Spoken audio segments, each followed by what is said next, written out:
नमस्कार, सत श्री अकाल, आदाब, जय श्री राम, राधे राधे। कैसे हैं आप सब? उम्मीद करता हूं एकदम बेहतरीन होंगे और बहुत ही बढ़िया तरीके से अपनी पढ़ाई कर रहे होंगे, बहुत ही बढ़िया तरीके से इंग्लिश के ट्रांसलेशन को धड़ाधड़ कर रहे होंगे।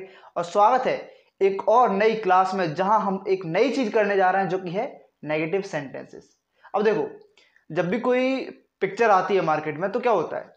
सबसे पहले टीजर आता है, फिर ट्रेलर आता है, फिर मूवी आती है। सुबह की क्लास में मैंने बता दिया था कि नेगेटिव सेंटेंसेस को शाम की क्लास में पढ़ाया जाएगा, वो था टीजर। अब ये है ट्रेलर आज की अभी की क्लास, और कल सुबह की जो क्लास होगी वो होगी पूरी पिक्चर। तो सबसे पहले ट्रेलर देखते हैं आज।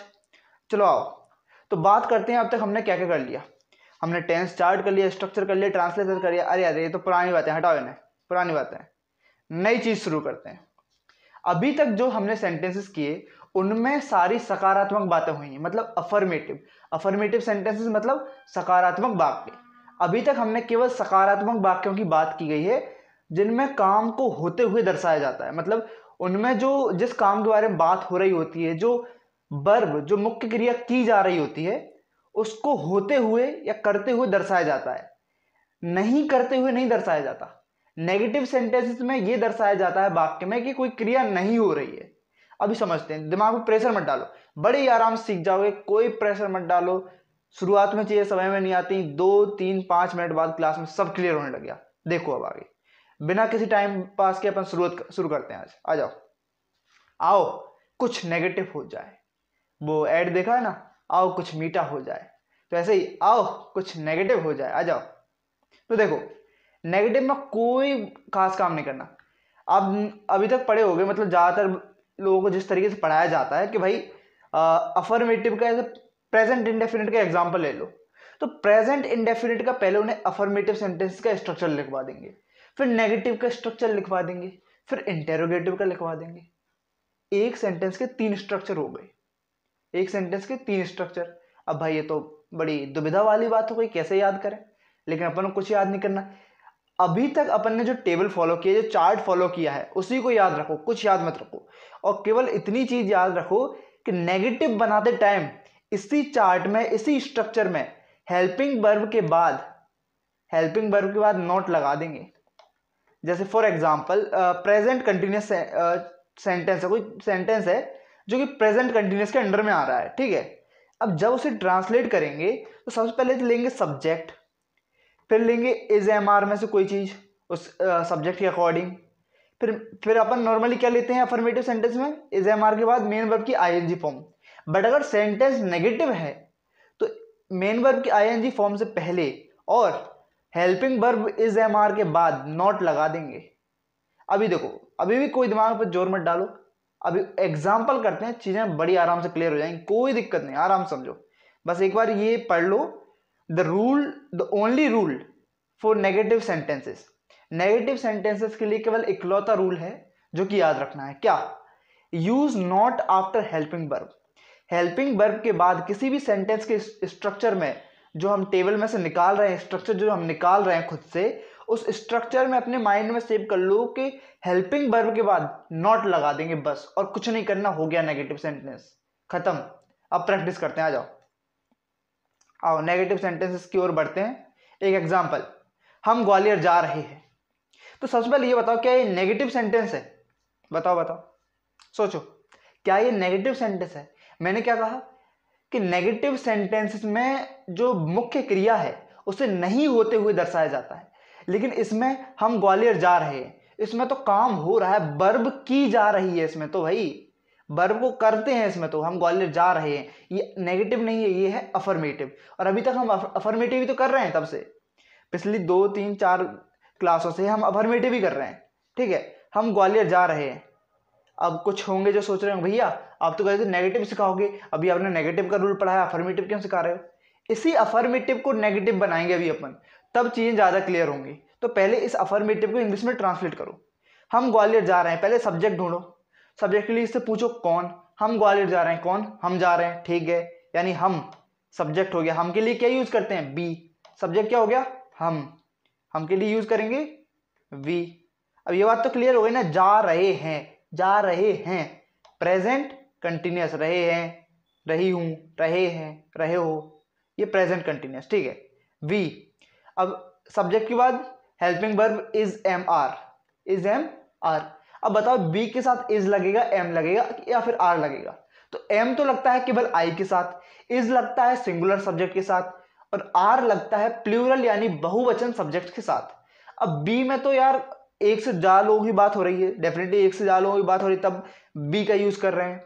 तो एक से ज्यादा लोग यानी बहुवचन, तो बहुवचन के साथ क्या लगेगा? आर। तो बी के साथ क्या लगेगा? Are, we are. अब मैंने क्या बताया था अभी क्या बताया था? Use not after helping verb. लेकिन ये कब करना है? जब नेगेटिव सेंटेंसेस बनाएंगे। अभी कौन सा बना रहे हैं? अफर्मेटिव। तो सिंपल वही स्ट्रक्चर है अपना, is am are plus main verb की आईएनजी फॉर्म। मेन वर्ब क्या है? मेन वर्ब क्या? मुख्य क्रिया क्या हो रही है? जा रहे हैं, जाना मेन वर्ब है। जाने के लिए गो, इसकी second form went, third form gone, और फिर आईएनजी फॉर्म गोइंग, ठीक है। तो इसमें मेन वर्ब की आईएनजी फॉर्म लगानी है going, we are going, we are going. कहां जा रहे हैं? हम ग्वालियर जा रहे हैं, we are going to Gwalior. भैया ये ग्वालियर का जी कैपिटल क्यों बना दिया? ग्वालियर का जी कैपिटल क्यों बना दिया? बताओ बताओ। तो भाई देखो, किसी शहर का नाम आता है, देश का नाम आता है, तो उसका फर्स्ट लेटर हमेशा कैपिटल बनाने का, याद रख लेना, बेसिक सा फंडा है।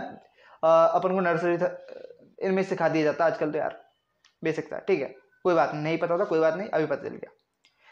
अब जो हमने हिंदी में बनाया था अभी अफर्मेटिव, हम ग्वालियर जा रहे हैं, अगर इसका नेगेटिव बनाया तो क्या बोलेंगे? हम ग्वालियर नहीं जा रहे हैं, हम ग्वालियर नहीं जा रहे हैं। लेकिन सब्जेक्ट वही है, अभी भी सब्जेक्ट का पता वैसे ही लगा सकते हैं, हम ग्वालियर नहीं जा रहे हैं। कौन? हम। सब्जेक्ट पता करने का तरीका वही है। तो इसमें सब्जेक्ट हम है, मेन वर्ब मुख्य क्रिया जा रहे हैं, जाना मेन वर्ब है, और नहीं के लिए नॉट अपन लगा ही देंगे। ग्वालियर अपना ऑब्जेक्ट है, और इस सेंटेंस को किस टेंस के अंडर में आ रहा है? रहे हैं, रहे हैं, प्रेजेंट कंटिन्यूअस रहे हैं। अब देखो नेगेटिव में क्या होता है, जो मैंने नॉट हेल्पिंग वर्ब का नॉट लगाना है वो कैसे लगाया जाएगा वो देखो। अब हम ग्वालियर नहीं जा रहे हैं, सबसे पहले सब्जेक्ट से शुरू करो। सब्जेक्ट हम, वी, सब्जेक्ट के बाद इज एम आर, तो बी के साथ आर लगेगा, अभी बात करिए अपन ने इस बारे में, we are.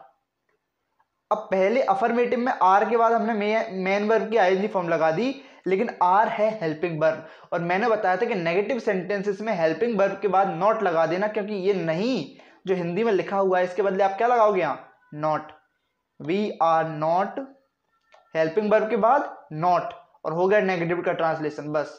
We are not मतलब ये भी लिखना है गोइंग, मेन वर्ब की आईएनजी फॉर्म, अब लगा दो मेन वर्ब की ING form, we are not going to Gwalior, we are not going to Gwalior. हो गया, ट्रांसलेशन हो गया इसका। एक और एग्जांपल देखते हैं, आओ। मैं आज अपना होमवर्क करूंगा। सबसे पहले पता लगाओ ये सेंटेंस किस टेंस के अंडर में आ रहा है?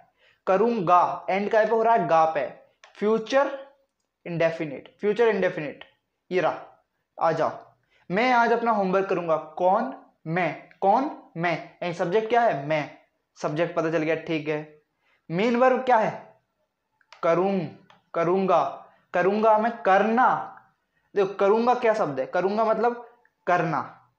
करूंगा में जो मेन वर्ब मुख्य क्रिया क्या है? काम को करना। तो करना के लिए क्या यूज होता है? डू। डू का मतलब क्या होता है? करना। डू एक प्रेजेंट इंडेफिनिट की हेल्पिंग वर्ब भी है, डू डज, बट डू एक इंग्लिश का शब्द भी है जिसका बेहतरीन एक मतलब भी है हिंदी में। डू का मतलब काम करना, डू का मतलब काम करना, और डू की सेकंड फॉर्म होती है डिड, थर्ड फॉर्म होती है डन, और आईएनजी फॉर्म होती है डूइंग। बहुत बेसिक चीज है, याद रखना। डू एक हेल्पिंग वर्ब भी है और मेन वर्ब में भी आती है। डू एक वर्ब भी है और हेल्पिंग वर्ब भी है। अभी देखो ज्यादा स्ट्रेस मतलब, दिमाग पे आराम समझो। मैं आज अपना होमवर्क करूंगा, तो सबसे पहले सब्जेक्ट आ जाओ, मैं, आई। अब सब्जेक्ट के बाद स्ट्रक्चर फॉलो करो, will shall plus main verb की फर्स्ट फॉर्म। अब आई के साथ विल लगता है या सेल लगता है? आई के साथ सेल लगता है, बी और आई के साथ सेल लगता है, बाकी सब चीजों के साथ विल लगेगा। आई सेल, मेन वर्ब की फर्स्ट फॉर्म, मेन वर्ब की first form, I shall do, करूंगा के लिए मैंने बताया अभी डू, मेन वर्ब क्या है, करना, करना के लिए डू। आई शैल डू अपना होमवर्क, अपना homework, I shall do my homework आज, आज मैंने कहा था कि आज, कल, परसों या फिर बीता हुआ कल, यानी टुडे, टुमारो, यस्टरडे, ये सब वर्ड्स सेंटेंस के एंड में लगा दो, ज़्यादा अच्छा रहेगा। शुरुआत में भी लगाए जा सकते हैं पर एंड में लगा दो कि ज़्यादा सही रहेगा, आसानी रहेगी आपको ट्रांसलेशन करने में। I shall do my homework today, I shall do my homework today. ये तो हो गया इसका अफर्मेटिव, सकारात्मक वाक्य। अब इसका अगर नेगेटिव बनाएंगे तो मैं आज अपना होमवर्क करूंगा, इसका नेगेटिव कैसे होगा, मैं आज अपना होमवर्क नहीं करूंगा, मैं आज अपना होमवर्क नहीं करूंगा। आ जाओ इसे ट्रांसलेट करते हैं। सब्जेक्ट हमें पता है, इसमें मैं है, हमने पता लगा लिया था। इसकी मेन वर्ब करूंगा यानी डू, डू जिसकी सेकंड फॉर्म होती है डिड, थर्ड फॉर्म होती है डन एंड आईएनजी फॉर्म होती है डूइंग। ठीक है, अब ट्रांसलेट करते हैं। करूंगा ये फ्यूचर इंडेफिनिट का है, ठीक है, पता लग गया था हमें पहले ही। शुरुआत करते हैं सब्जेक्ट से। अब याद रखना इसमें नहीं दिया है, हमें नहीं लिखा हुआ दिया है इसमें, तो ये नेगेटिव है। अब नेगेटिव में मैंने क्या बताया था, हेल्पिंग वर्ब के बाद नॉट लगा देना का, हेल्पिंग वर्ब के बाद नॉट लगाना है। आ जाओ बनाते हैं। मैं, आई, स्ट्रक्चर फॉलो करो, will shall plus main verb, subject के बाद will shall plus main verb first form, subject के बाद will shall plus main verb first form. I के साथ क्या आता है, सेल, लगा दो सेल बेधड़क, आई सेल, आई सेल। अब सेल के बाद क्या main verb first form do लिख देंगे, नहीं लिखेंगे। सेल एक हेल्पिंग वर्ब है और मैंने कहा था नेगेटिव में हेल्पिंग वर्ब के बाद नॉट लगा देने का, तो I shall not, I shall not. अब लगा दो मेन वर्ब की first form, I shall not do. अब बाकी अपना object, my homework today, I shall not do my homework today. बहुत आसान, नेगेटिव बढ़िया है, समझ में आ रहा है। आओ अब देखो, हर सेंटेंसेस, हर तरीके की टेंस में यही होगा, चाहे वो प्रेजेंट परफेक्ट हो, पास्ट परफेक्ट कंटिन्यूअस हो, फ्यूचर कंटिन्यूअस हो, मतलब कोई भी हो, 12 के 12 टेंसेस हो, तो सभी 12 के 12 टेंसेस में यही काम होगा कि हेल्पिंग वर्ब के बाद नॉट लगा देंगे। नेगेटिव बनाते टाइम क्या कर देंगे, हेल्पिंग वर्ब के बाद नॉट लगा देंगे नेगेटिव बनाते टाइम। जैसे प्रेजेंट इंडेफिनिट की हेल्पिंग वर्ब डू डस है, इसके बारे में कल ही क्लास में बहुत अच्छे से अपन डिस्कशन करने वाले हैं, कोई प्रेशर मत लेना, कल ही क्लास में बहुत डीप में जाने वाले हैं। इसमें अपन 12 के 12 नेगेटिव ट्रांसलेशन करेंगे, 12 के 12 टेंसेस का, कोई दिक्कत मत लेना, बहुत अच्छी तरीके से कल सुबह की क्लास में समझ में आने वाला है। पास्ट इंडेफिनिट में डिड जैसे कि हेल्पिंग वर्ब है, फ्यूचर इंडेफिनिट में विल सेल हेल्पिंग वर्ब है, तो is, am are, was were, will shall, has, have, had, ये सब क्या है, ये सब हेल्पिंग वर्ब है, ये सब क्या है, हेल्पिंग वर्ब। और नेगेटिव बनाते टाइम केवल हेल्पिंग वर्ब के आगे नॉट लगा देंगे। बहुत आसान फंडा है, बहुत ही आसान फंडा है। क्या इसमें कुछ मुश्किल पड़ रही है कि अपन को हेल्पिंग वर्ब के बाद नॉट ही तो लगाना है और हो गया नेगेटिव, बढ़िया आसान, कोई अलग से स्ट्रक्चर याद नहीं करना, वही जो पहले सीखा था उसी में नॉट लगा देना है बस। चलो आगे बढ़ते हैं और ट्रांसलेशन करते हैं। आओ एक कॉन्सेप्ट नया बताने वाला हूं यहां भी, ध्यान सुनो। हम कल सुबह पढ़ाई कर रहे होंगे, हम कल सुबह पढ़ाई कर रहे होंगे। आप अपने पेरेंट्स को बोलोगे, अभी जैसे अभी ये इवनिंग क्लास है तो आप अपने पेरेंट्स को बोलोगे हम कल सुबह पढ़ाई कर रहे होंगे, ठीक है। अभी इसे इंग्लिश में कैसे बोलेंगे, तो सबसे पहले सब्जेक्ट ढूंढ दो, हम कल सुबह पढ़ाई कर रहे होंगे, कौन, हम, कौन, हम, सब्जेक्ट क्या है, हम।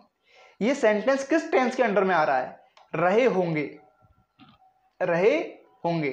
तो देखो, रहा होगा, रही होगी, रहे होंगे, फ्यूचर कंटिन्यूअस, रहे होंगे में क्या आ गया, फ्यूचर कंटिन्यूअस के अंडर में आ गया ये सेंटेंस। आ जाओ अब देखो, शुरुआत करते हैं इसके ट्रांसलेशन की। अफर्मेटिव है अभी ये, हम कल सुबह पढ़ाई कर रहे होंगे, अफर्मेटिव है, सकारात्मक वाक्य, सकारात्मक ट्रांसलेशन करो इसका। सब्जेक्ट लिखो पहले, सब्जेक्ट क्या है, हम, बी, वी, इसके बाद हेल्पिंग वर्ब विल सेल। अब वी के साथ क्या आता है, सेल आता है, बी के साथ, बी सेल। फ्यूचर कंटिन्यूअस में स्ट्रक्चर क्या है, subject plus will shall plus be plus main verb की आईएनजी फॉर्म। विल सेल के बाद बी, बी सेल बी, अब मेन वर्ब की आईएनजी फॉर्म, मेन वर्ब क्या है? कर रहे होंगे, कर रहे होंगे, कर रहे होंगे। करना मेन वर्ब है, करना मेन वर्ब है। अब देखो पढ़ाई करने के लिए ना एक और चीज यूज कर सकते हैं। पढ़ाई करना एक अलग से वर्ब है। जैसे स्टडी जो वर्ड है STUDY, उसका मतलब ही होता है पढ़ाई करना। स्टडी का मतलब ही होता है पढ़ाई करना। तो इसमें डू स्टडी लगाने से अच्छा है। ऐसे कुछ लोग सोचेंगे कि इसमें कर रहे हैं, करना मेन वर्ब है, करना मेन वर्ब है, मुख्य क्रिया क्या है? करना। तो करना मुख्य क्रिया, वो आपका एक विजन ठीक है, बट ज़्यादा परफेक्ट, ज़्यादा बेहतर यही होगा कि हम सीधे स्टडी लगा दें, क्योंकि स्टडी का मतलब ही होता है पढ़ाई करना। ओके, तो we shall be study. Study की सेकंड फॉर्म होती है स्टडीड, थर्ड फॉर्म होती है studied and ING form studying. अब इसमें कौन सी लगानी है? Will shall plus be plus main verb की ING फॉर्म। तो we shall be studying, we shall be studying, we shall be studying. कहाँ तक हो गया? हम हो गया, पढ़ाई कर रहे होंगे ये भी हो गया। कल सुबह, कल सुबह, कल सुबह, tomorrow in the morning, tomorrow in the morning, we shall be studying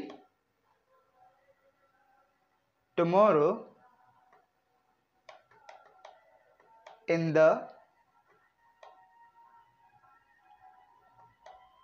morning, tomorrow in the morning.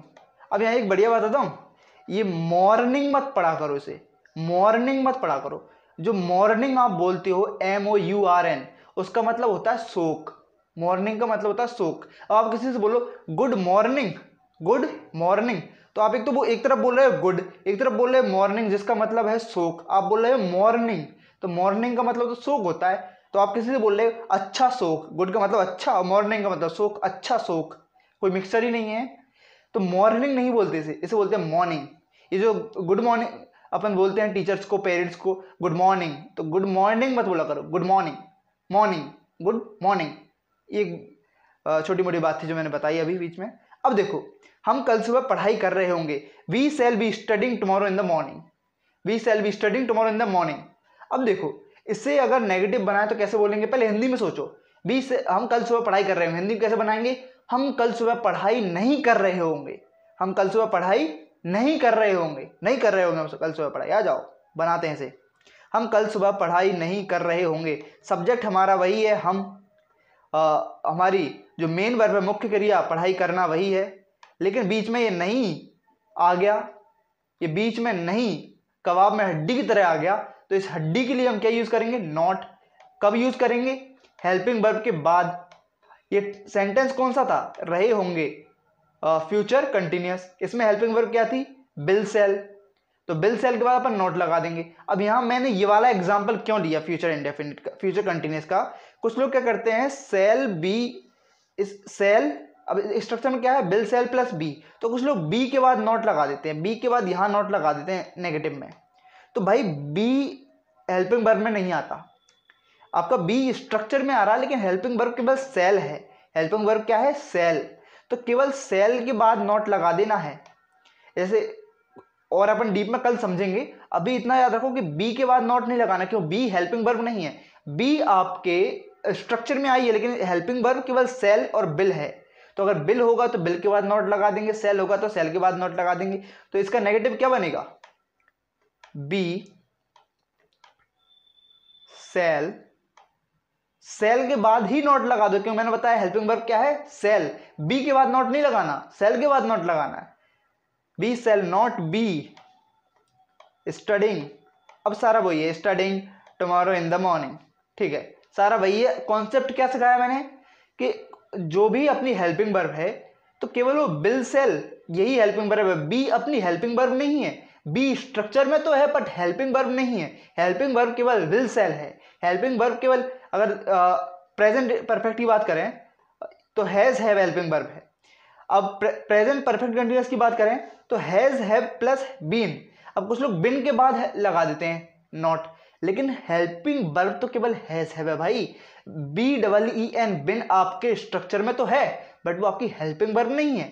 इसी तरीके से कल अपन और डीप में बहुत अच्छे से समझ रहे होंगे, बहुत डीप में पढ़ेंगे कल अपन इसी चीज को, नेगेटिव को।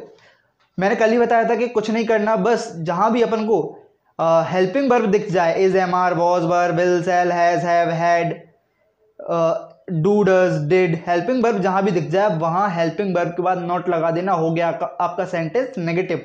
अब इसकी बेहतर अंडरस्टैंडिंग आज लेने वाले हैं अपन एग्जाम्पल करके, केवल एग्जाम्पल करके। एक एग्जाम्पल जो आप बदल दे आपकी दुनिया, वो लाइन सुना होगा ना आपने, एक आइडिया जो बदल दे आपकी दुनिया, एक एग्जाम्पल जो बदल दे आपकी इंग्लिश। आ जाओ। मैं अपना होमवर्क समय पर करता हूं, मैं अपना होमवर्क समय पर करता हूं, ये कौन सा है, अफर्मेटिव है नेगेटिव है? तो भाई ये तो अफर्मेटिव है, सभी को समझ में आ गया हो, कल बढ़िया से बात की थी अपन ने। मैं अपना होमवर्क समय पर करता हूं, मैं अपना होमवर्क समय पर करता हूं, कौन? मैं। कौन? मैं। कौन करता है? मैं करता हूं। सब्जेक्ट क्या है? मैं। सब्जेक्ट क्या है? मैं। ठीक है, आ जाओ। करता हूं, करता हूं, करता हूं, इसमें क्या मुख्य क्रिया क्या है? करना। करना के लिए डू लगता है, जिसकी सेकंड फॉर्म होती है डिड, थर्ड फॉर्म होती है डन। डू का मतलब होता है करना, जिसकी सेकंड फॉर्म होती है डिड एंड थर्ड फॉर्म होती है डन। अब डू वाला एग्जांपल मैंने इसलिए लिया है क्योंकि डू वाले एग्जांपल से बहुत सारे कॉन्सेप्ट्स आपके क्लियर करने वाला हूं। बने रहो मेरे साथ क्लास में, सब सीख जाओगे आराम से। मैं अपना होमवर्क समय पर करता हूं, ता हूं, ता हूं, ता हूं, प्रेजेंट इंडेफिनिट, प्रेजेंट इंडेफिनिट, ता हूं, ती है, ते है, सब प्रेजेंट इंडेफिनिट में। अब ये चीज तो यार बहुत आसान हो गई आप सबके लिए, फिर मैं बता देता हूं एक बार, मजा आता है। आ जाओ, शुरू करते हैं ट्रांसलेशन। सब्जेक्ट, सब्जेक्ट क्या था? आई, मैं का आई, आई।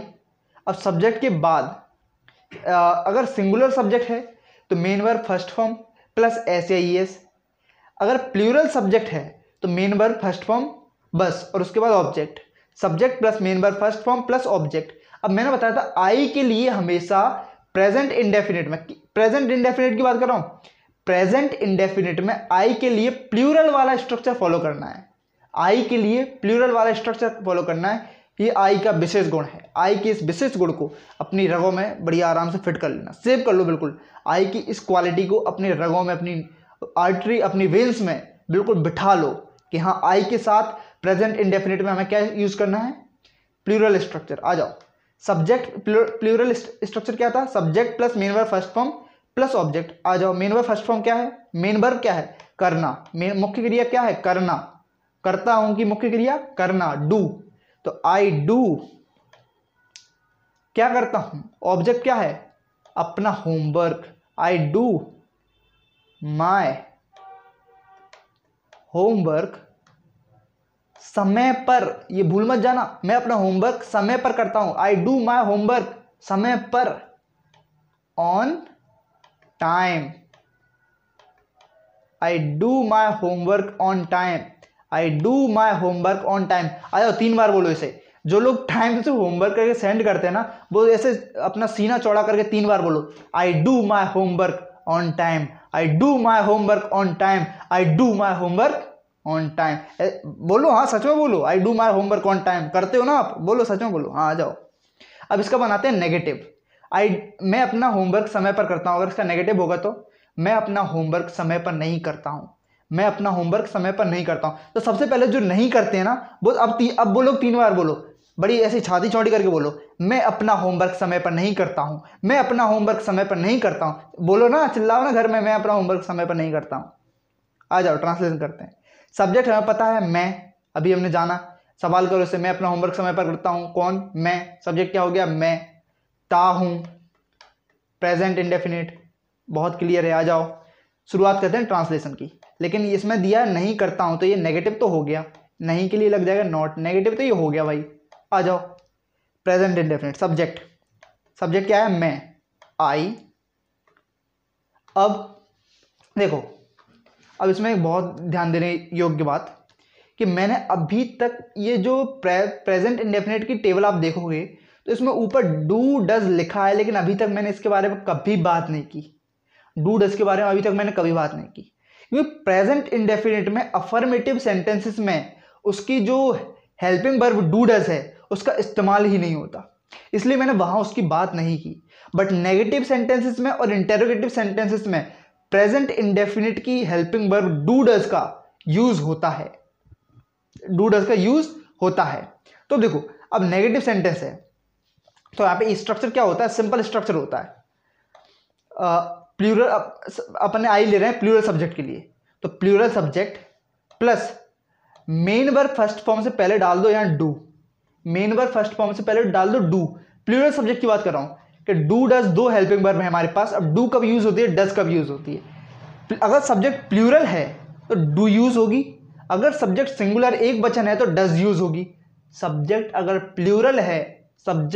प्लूरल है बहुवचन है डू यूज होगी, और अगर सब्जेक्ट सिंगुलर है तो डज यूज होगी। और मैंने बताया प्रेजेंट इंडेफिनिट में आई के लिए प्लूरल वाला स्ट्रक्चर फॉलो होता है, तो प्लूरल वाली हेल्पिंग वर्ब डू ही लगेगी आई के साथ। तो देखो सब्जेक्ट प्लस यहाँ हेल्पिंग वर्ब डाल दो, मेन वर्ब से पहले डू, मेन वर्ब से पहले हेल्पिंग वर्ब डू डाल दो, जो ऊपर लिखी है मैंने डू डज। ऐसा नहीं टेबल में नहीं दिया हो, बस आज तक बताया नहीं था क्योंकि मैं टाइम का वेट कर रहा था। I do helping verb, plural subject plus helping verb. अब हेल्पिंग वर्ब के बाद नेगेटिव में नॉट तो आना ही है, स्ट्रक्चर में अपन ने देखा नहीं देखा, हेल्पिंग वर्ब के बाद नॉट आना ही। ये बात तो अभी अपन ने रगों में अपने में घुसा ली थी कि हेल्पिंग वर्ब के बाद नॉट आना है। I do not, I do not. अब मेन वर्ब की फर्स्ट फॉर्म, मेन वर्ब की first form I do not. अब बताओ मेन वर्ब क्या होगी, अब बताओ मेन वर्ब क्या होगी। इसमें मेन वर्ब क्या थी हमारी, डू, डू इसमें मेन वर्ब था। डू यहां आई के बाद डू इसलिए लगा है, ये अफर्मेटिव सेंटेंस है और इसमें डू डज का use as a helping verb नहीं होता। इसमें डू डज का यूज हमने केवल इसलिए किया क्योंकि यहां दिया कर्ता, और कर्ता के लिए हमने मुख्य क्रिया के रूप में इसका यूज किया, सहायक क्रिया हेल्पिंग वर्ब के रूप में नहीं किया हमने इसका यूज। बट यहां जो पहला वाला डू है वो स्ट्रक्चर से आ रहा है, वो डू हेल्पिंग वर्ब का है, ये डू हेल्पिंग वर्ब का है। बट अभी हमने स्ट्रक्चर में देखोगे तो हेल्पिंग वर्ब के बाद नॉट, फिर मेन वर्ब आ रही है, और मेन वर्ब इस सेंटेंस में फिर से करना है। मेन वर्ब क्या है, करता हूं, इसका मेन वर्ब करना, डू का मतलब करना, second form did, third form done. देखो आराम समझो, आई डू, स्ट्रक्चर नेगेटिव का स्ट्रक्चर हमने क्या सोचा, अभी क्या देखा, ऑब्जर्व क्या किया, सब्जेक्ट प्लूरल वाला फॉलो होता है। आई अगर सब्जेक्ट आई है तो प्लूरल वाला फॉलो होगा, प्लूरल सब्जेक्ट, प्लूरल सब्जेक्ट के बाद डू डज में से क्या आएगा, डू, क्यों प्लूरल के लिए क्या आता है डू, तो प्लूरल सब्जेक्ट आई हो गया। आई के लिए प्लूरल वाला स्ट्रक्चर फॉलो होता है इसलिए प्लूरल उसे बोल रहा हूं मैं। आई हो गया सब्जेक्ट, उसके बाद प्लूरल सब्जेक्ट के बाद डू लगा दिया, पर डू यहां है, क्या है डू यहां, मेन हेल्पिंग वर्ब, मुख्य क्रिया नहीं है, सहायक क्रिया है। ध्यान समझो, दोनों में अंतर समझो। मेन वर्ब अपन को हिंदी के लिखे हुए वाक्य में से मिलती है, हेल्पिंग वर्ब हमें उससे मिल जाती है कि ये सेंटेंस पास्ट इंडेफिनिट का है, पास्ट कंटिन्यूअस का है, प्रेजेंट इंडेफिनिट का है, स्ट्रक्चर में मिल जाती है हेल्पिंग वर्ब। तो was were, is, am are, ये सब हेल्पिंग वर्ब है, विल, सेल हेल्पिंग वर्ब है। तो डू डज वैसे हेल्पिंग वर्ब भी है, डू डज हेल्पिंग वर्ब भी है, तो यहां डू हेल्पिंग वर्ब के तौर पे लगा है। लेकिन अभी जो हिंदी के वाक्य में करता हूं उसके लिए मुख्य क्रिया मेन वर्ब के रूप में डू का यूज एक बार और होगा, I do not do, I do not do. अब ये वाला डू तो हो गया हेल्पिंग वर्ब का ये वाला डू, बट ये वाला डू हो गया करना के लिए, करता हूं के लिए, करता हूं में जो करना आ रहा है, डू का मतलब हिंदी में करना, डू का मतलब करना, आई डू नॉट डू। अब मेन वर्ब फर्स्ट फॉर्म हो गई। ऑब्जेक्ट, ऑब्जेक्ट क्या था, माई होमवर्क ऑन टाइम, लिख दो, I do not do my homework on time, I do not do my homework on time, I do not do my homework on time, I do not do my homework on time। मस्त आए, मजा आया इसे समझ के, इसलिए मैंने कहा था, मैंने डू वाला एग्जांपल लिया। मैंने करना, इसमें मुख्य क्रिया मेन काम इसमें क्या हो रहा है, करना, मैं अपना होमवर्क समय पर करता हूं, तो करना इसमें मेन काम है। मैंने करना क्यों लिया, क्योंकि आपको ये डू वाला कंफ्यूज करता है। जब मैं क्लास में पढ़ता था, जब मैं सीखता था इंग्लिश, तो ये डू वाला जो कॉन्सेप्ट है ये बहुत लोगों को नहीं आता था उस टाइम, बहुत लोगों को ये कॉन्सेप्ट नहीं आता था मेरी क्लास में, तो यहाँ उनकी गलती हो जाती थी और टेस्ट में मेरे 4 नंबर आया था, क्योंकि मेरा ये बढ़िया क्लियर था, क्योंकि मैंने उसी तरीके से सीखा था, जैसे जिस तरीके से मैं आपको सिखा रहा हूँ, उसी तरीके से मैंने सीखा था जिस तरीके से मैं आपको सिखा रहा हूँ। आ जाओ, मैं अपना होमवर्क समय पर नहीं करता था, करता था, ये आ गया पास्ट इंडेफिनिट का, पास्ट इंडेफिनिट का, पास्ट इंडेफिनिट का। नहीं के लिए लगाएंगे नॉट, हमें पता चल गया ये पास्ट इंडेफिनिट का है। इसका सब्जेक्ट हमें पता है, मैं सब्जेक्ट है। आ जाओ ट्रांसलेट करते हैं। सब्जेक्ट, आई। अब देखो पास्ट इंडेफिनिट में अभी तक हमने दो स्ट्रक्चर पढ़े, एक तो सब्जेक्ट प्लस मेन वर्ब, उसके बाद सीधा ऑब्जेक्ट। लेकिन एक और है subject plus did plus main verb, उसके बाद object. Subject plus did plus main verb, उसके बाद ऑब्जेक्ट। टेबल में देखोगे ये चीज ऑब्लिक लगा मिल जाएगा इसमें आपको कि इसमें दो स्ट्रक्चर है पास्ट इंडेफिनिट को, दो स्ट्रक्चर बनना है। अब देखो इसके दूसरे, अभी तक हमने केवल फर्स्ट वाले स्ट्रक्चर को फॉलो किया, हर जगह फर्स्ट वाला स्ट्रक्चर फॉलो किया, सब्जेक्ट प्लस मेन वर्ब की सेकंड फॉर्म प्लस ऑब्जेक्ट। लेकिन डिड प्लस मेन वर्ब वाला स्ट्रक्चर, ये वाला स्ट्रक्चर क्यों फॉलो नहीं किया? क्योंकि इसमें डिड का यूज नहीं करते अगर सकारात्मक वाक्य में तो कोई दिक्कत नहीं है। सकारात्मक वाक्य में हम डिड का यूज नहीं करते, कोई दिक्कत नहीं है। लेकिन नकारात्मक वाक्य में हमें लगाना नॉट, और नॉट लगेगा हेल्पिंग वर्ब के बाद। और सेकंड वाले स्ट्रक्चर में डिड दिया है यानी हेल्पिंग वर्ब दिया है, और फर्स्ट वाले स्ट्रक्चर में केवल मेन वर्ब की सेकंड फॉर्म दिया है, हेल्पिंग वर्ब दिया ही नहीं है, तो नॉट लगाओगे कहां?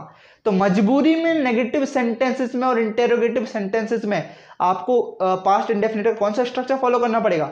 Subject plus did plus main verb की second form, subject plus did plus main verb की सेकंड फॉर्म प्लस ऑब्जेक्ट, ये वाला स्ट्रक्चर फॉलो करना पड़ेगा। तो सब्जेक्ट हो गया आई।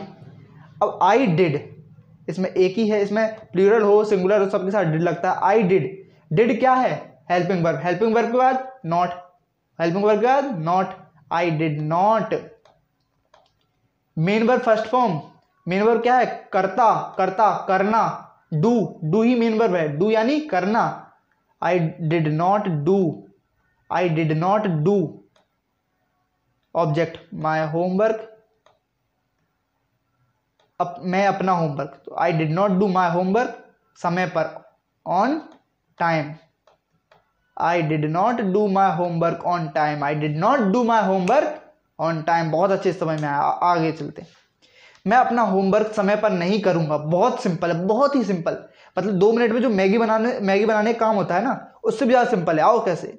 मैं अपना होमवर्क समय पर नहीं करूंगा, सब्जेक्ट मैं, बहुत अच्छे से पता है सब्जेक्ट मैं, करूंगा, करूंगा फ्यूचर इंडेफिनिट, करूंगा। स्ट्रक्चर क्या है? Subject plus will shall plus main verb की फर्स्ट फॉर्म प्लस ऑब्जेक्ट, ये हो गया स्ट्रक्चर। आ जाओ, तो सब्जेक्ट आई, विल सेल में से आई के साथ क्या आता है? सेल, आई के साथ क्या आता है? सेल, आई सेल। सेल क्या है? हेल्पिंग वर्ब, और नॉट इसमें नहीं दिया है, मतलब मैं अपना होमवर्क समय पर नहीं करूंगा, नहीं के लिए लगाना not, I shall not, I shall not. Main verb की first form, I shall not do. अब ऑब्जेक्ट कर दो, अपना होमवर्क समय पर, I shall not do my homework on time. अब यार चीज़ें आसान नहीं लग रही, मतलब इतनी आसान होती थी कि इंग्लिश? हाँ भाई इतनी आसान होती है, चिंता मत करो। मैं अपना होमवर्क समय पर नहीं करूंगा, I shall not do my homework on time.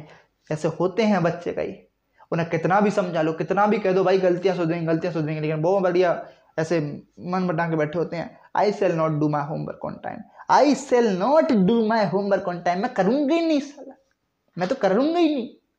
आ जाओ, मैं अपना होमवर्क समय पर नहीं कर रहा हूं, रहा हूं प्रेजेंट कंटिन्यूअस, रहा हूं।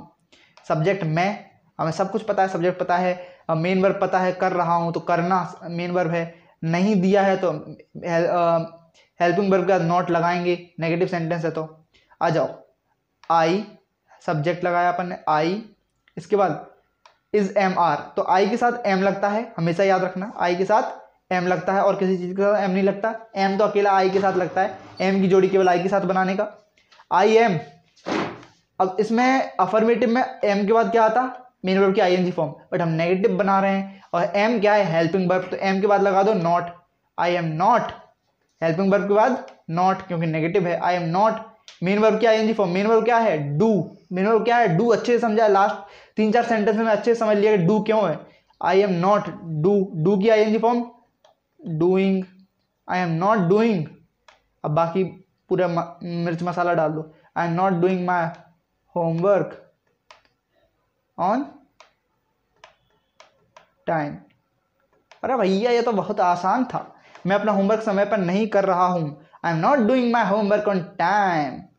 आ जाओ, मैं अपना होमवर्क समय पर नहीं कर रहा था, बहुत आसान, फिर से बहुत आसान, नहीं कर रहा था, पास्ट कंटिन्यूअस, रहा था, रही थी, नहीं कर रहा था, नहीं आ गया तो हेल्पिंग वर्ब का नॉट लगाएंगे। मेन वर्ब अपन को पता है करना, सब्जेक्ट अपन को पता है मैं। शुरुआत करते हैं सब्जेक्ट से, आई।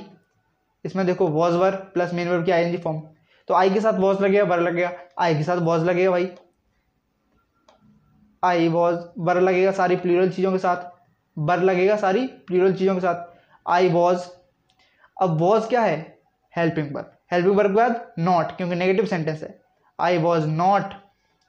अब इसके बाद फिर से वही स्ट्रक्चर, यहाँ नॉट लगा दिया अपन ने बीच में, और फिर मेन वर्ब की ING form, I was not doing. Main verb क्या है? करना, doing. I was not doing my homework on time. I was not doing my homework on time. बहुत बड़ा राइट लग गया यार, तो हटा दो, हटाओ हटाओ साला, इतना बड़ा राइट हटाओ। एक इंटरव्यू चल रहा था, उसमें एक स्टूडेंट कहता है बड़ी, अब वो फनी वे से कहता है, ये मेरे टीचर ने मेरे को स्टोरी सुनाई कि उसे बुलाया गया स्टेज पे, तो उसने कुछ बड़े बड़े कंपनीज के नाम लिए कि इनके ये मेरे को पढ़ाने के लिए आए थे, ऐसा ऐसा मैं पढ़ने की सोच रहा था, बट फिर मैंने देखा इधर इतनी पढ़ाई आसान है, सस्ते में है। तो वो बोलता है स्टेज पे कि हमने सोचा हटाओ साला। तो बड़ी फनी वे में बोला, बिहार से था तो अलग ही लगा उसका।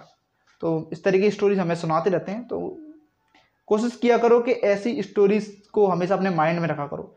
ये पेपर में कभी नहीं आएंगे, लेकिन कभी कभी ये दिमाग में रिकॉल हो जाती है ऐसी स्टोरी, और उन्हें सोच के कभी कभी मूड अपसेट भी होता है ना, तो एकदम खुश हो जाते कि यार वो चीज़ याद आ गई। कभी कभी देखा चलते चलते व्यक्ति मुस्कुरा रहा होता है, क्योंकि उससे कभी ना कभी कोई ना कोई स्टोरी याद आ जाती है। तो फनी स्टोरीज, हैप्पी स्टोरीज का जितना कलेक्शन अपने माइंड में कर सकते हो उतना करो। कभी ना कभी जब आप अपसेट होगे, जब सड़क पे अकेले जा रहे होगे, तब वो चीज़ आपके दिमाग में आएंगे, आप अकेले हंस लोगे। आपको हंसने के लिए किसी की जरूरत नहीं पड़ेगी, अकेले हंस लोगे।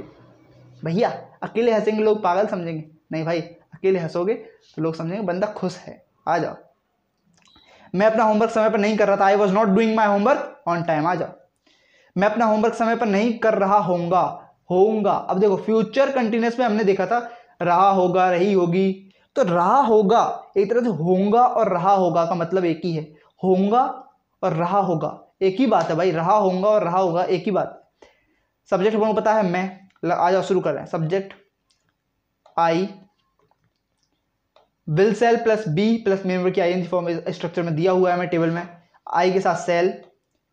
अब देखो सेल है हेल्पिंग वर्ब, हेल्पिंग वर्ब के बाद नॉट, क्योंकि नेगेटिव सेंटेंस है, आई सेल नॉट। अब मैंने कल बताया था कि हेल्पिंग वर्ब के बाद बिल सेल है, बी हेल्पिंग वर्ब नहीं है जो आप बी के बाद नॉट लगाओगे। नॉट हमेशा सेल या बिल के बाद ही लगेगा, बी के बाद नहीं लगेगा। I shall not be, be तो बाद में आ जाएगा। I shall not be doing, भैया डूइंग क्यों? आईएनजी फॉर्म लगती है इसमें, कंटिन्यूअस है ना फ्यूचर का, बी प्लस मेन वर्ब की ING form. I shall not be doing my homework on time. ठीक है, ये हो गया स्टार्ट, ये हो गया।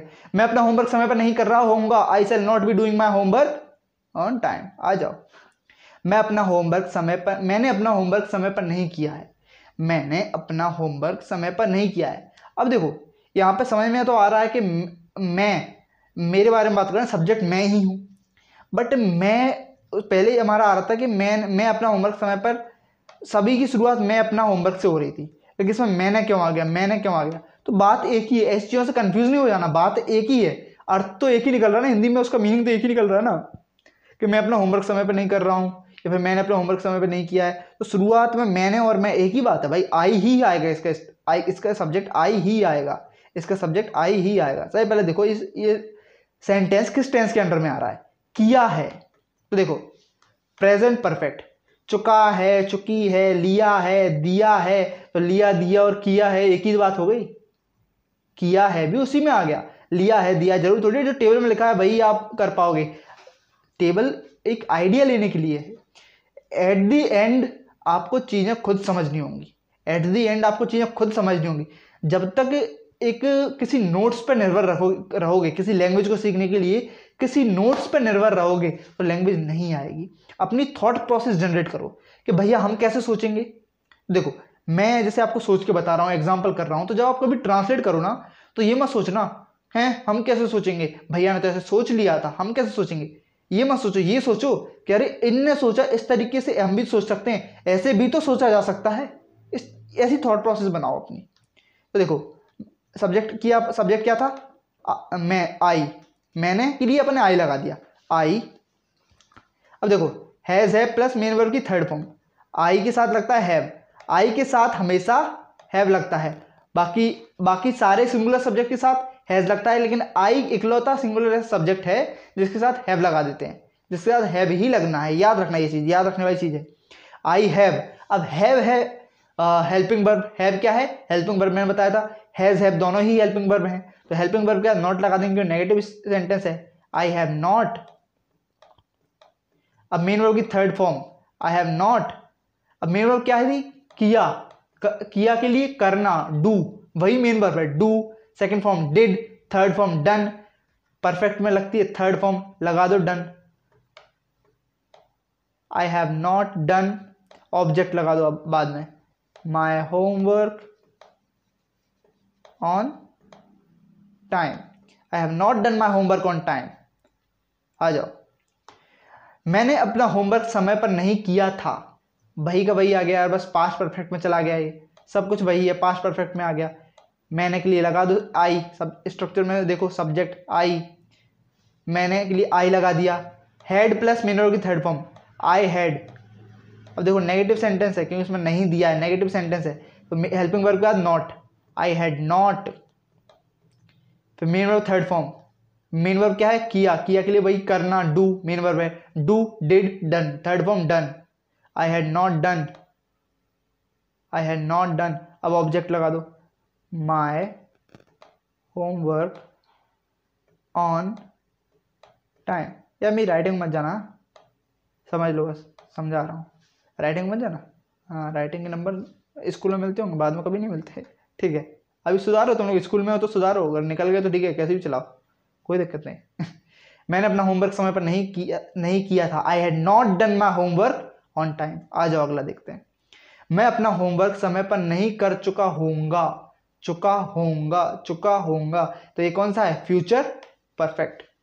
आ जाओ, शुरुआत सब्जेक्ट से करेंगे, सब्जेक्ट हमें पता है मैं I, will shall plus have plus main verb की थर्ड फॉर्म, तो आई के साथ हमेशा लगता है सेल, आई सेल।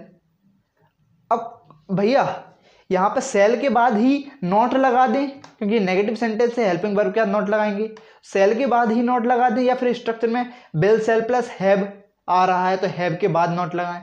तो भाई सेल के बाद ही नॉट लगे क्योंकि हेल्पिंग वर्ब तो सेल ही है, बाकी जो हैव है वो तो स्ट्रक्चर का हिस्सा है बट हेल्पिंग वर्ब नहीं है। स्ट्रक्चर का हिस्सा होना अलग बात है, हेल्पिंग वर्ब होना अलग बात है, केवल बिल सेल ही हेल्पिंग वर्ब होती हैं। लगा दो I shall not, I shall not have, I shall not have, main verb third form, I shall not have done my homework on time। अब देख रहे हो यार, शुरुआत में अपन लोग कितने छोटे छोटे एग्जाम्पल्स को ट्रांसलेट कर रहे थे, अब तुम नेगेटिव में ट्रांसलेट कर रहे हो, वो भी इतने बड़े बड़े, कि होमवर्क ऑन टाइम, मतलब सब कुछ, मतलब बहुत अच्छे हो गए तुम लोग। अब आ जाओ, मैं सालों से अपना होमवर्क समय पर नहीं कर रहा हूं।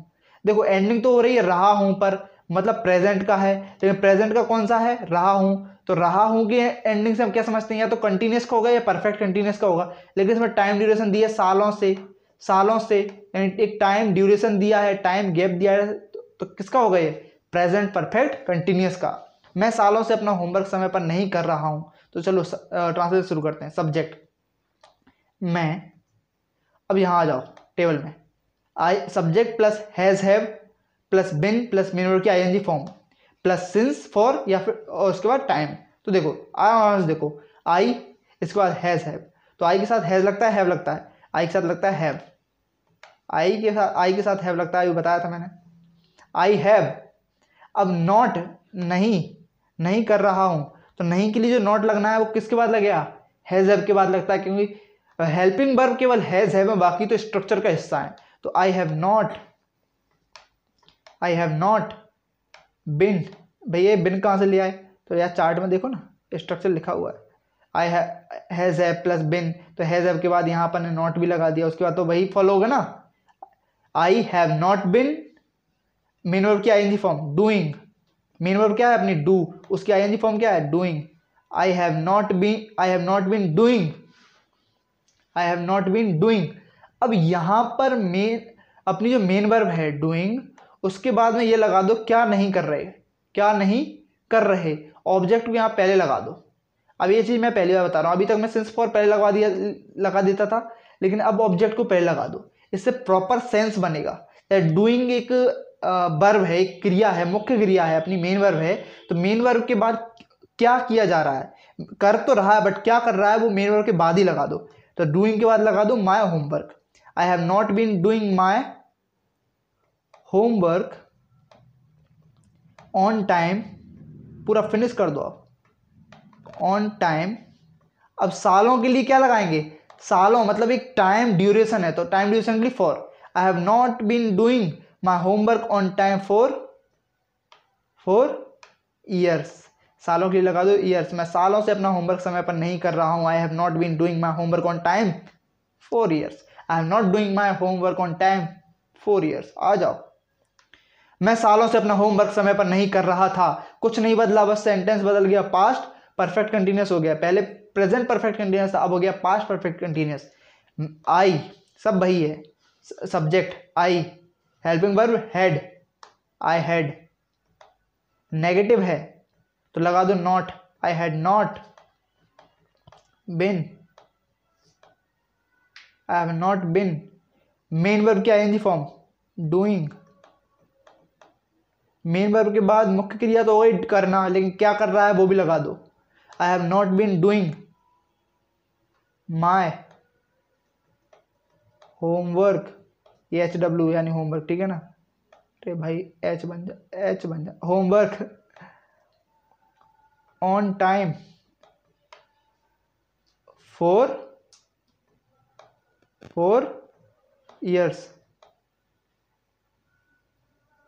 अरे भैया ये टाइम में बाय क्या बना दिया भाई, वो ई है, वो जरा पेन फिसल गई, जरा हमारी पेन हाथों से फिसल गई तो कोई दिक्कत नहीं, उसे काट दो। I have not been doing my homework on time for years, मैं सालों से अपना होमवर्क समय पर नहीं कर रहा था। I had not been doing my homework on time for years. आ जाओ, मैं सालों से अपना होमवर्क समय पर नहीं कर रहा होऊंगा, ये लास्ट है, ध्यान समझो, फ्यूचर परफेक्ट कंटिन्यूस, मैं सालों से अपना होमवर्क समय पर नहीं कर रहा होऊंगा, फ्यूचर कंटिन्यूस, रहा होऊंगा, और रहा होऊंगा के साथ टाइम भी दिया है, सालों से एक टाइम ड्यूरेशन भी दी है, सब कुछ वही है, केवल पास्ट, अभी हमने पास्ट परफेक्ट कंटिन्यूस किया था, अब फ्यूचर परफेक्ट कंटिन्यूस करना है। सबसे पहले शुरुआत सब्जेक्ट से, आई, इसके बाद will shall plus have been, will shall plus have been, तो यहाँ बिल लगेगा, सेल लगेगा, सेल लगेगा, आई के साथ सेल लगता है, हेल्पिंग वर्ब सेल है, बाकी सब तो स्ट्रक्चर का हिस्सा है, सेल के बाद ही नॉट लगा दो, I shall not have been, I shall not have been doing my homework on time, my homework on time, बाकी तो वही है यार, my homework on time for years, बाकी सब वही है, my homework on time for years. अब ये सब तो तुम लोग कर लोगे, मतलब ये तो मैगी बनाने जैसे आसान काम हो गया यार। दी एंड, नेगेटिव सेंटेंस ही खत्म, ये क्लास दी एंड नहीं हो गई, क्लास तो हुई है वो बात ठीक है, लेकिन क्लास के साथ आपके नेगेटिव सेंटेंसेस भी खत्म हो गए, बहुत आसानी से, बहुत बेसिक से शुरू किए, उसके बाद भी हमने बहुत जल्दी कवर कर लिए, क्योंकि हमने एक प्रॉपर वे में समझा, आसान वे में, ईजिएस्ट वे में हमने चीज़ों को समझा, इसलिए बहुत जल्दी, बहुत अच्छे तरीके से, बहुत अच्छी अंडरस्टैंडिंग लेते हुए हम चीज़ों को समझ गए। और नेगेटिव सेंटेंसेस का यही दी एंड हो गया, नेगेटिव सेंटेंसेस का यही दी एंड हो गया।